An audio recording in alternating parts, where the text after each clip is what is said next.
50 million Americans are not garbage.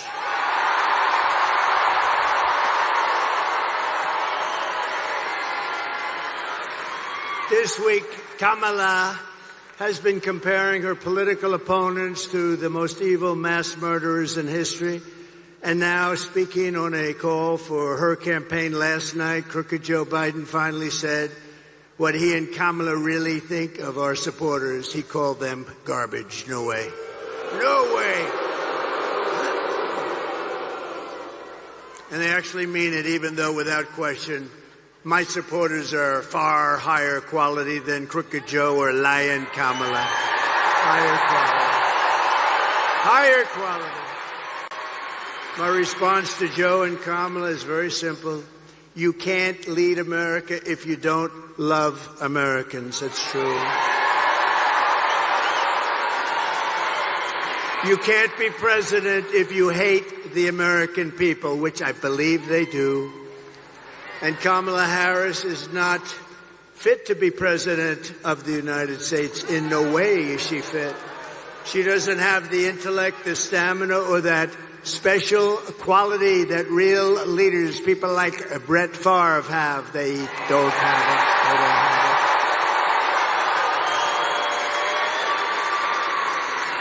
it. They don't have what he's got.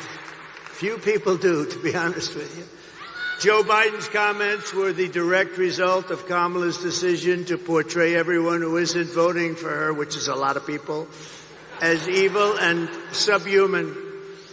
And we know it's really what they believe, because look at how they've treated you. They treat you like garbage. They treat our whole country like garbage, with open borders, with all of the horrible things they've done to hurt our country, inflation that should have never happened, allowing Russia to go into Ukraine, October 7th, and Israel. All of these things would have never happened if you had a different president.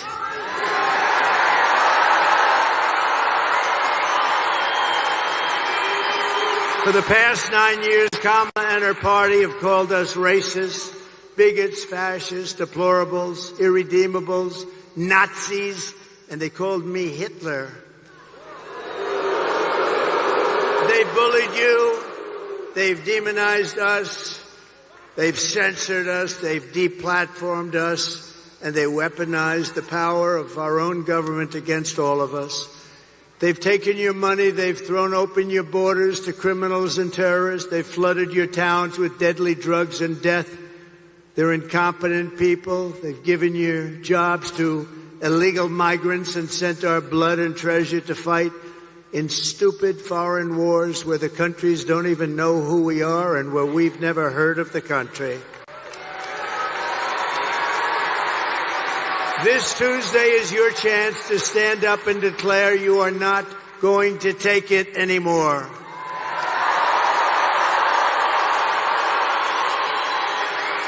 Six days from now, we can turn the page forever on this failed and corrupt administration. It's a corrupt administration, you do know that. We can declare once and for all that we are done with their hatred. We're done with their hysteria. We're done with their hoaxing, lying, cheating, scheming, plundering, and stealing. Oh, they steal. They steal.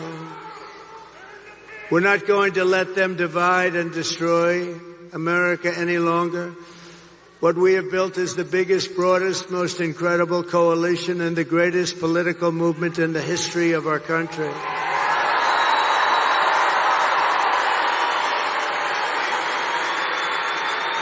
It's made up of hardworking men and women who make this country run, who really built this country. Originally, we have brought together veterans and union members, soldiers and steel workers, farmers and auto workers, and patriotic moms and dads of every race, religion, color, and creed. We're welcoming historic numbers of African Americans, Hispanic Americans, Asian Americans, and Arab Americans.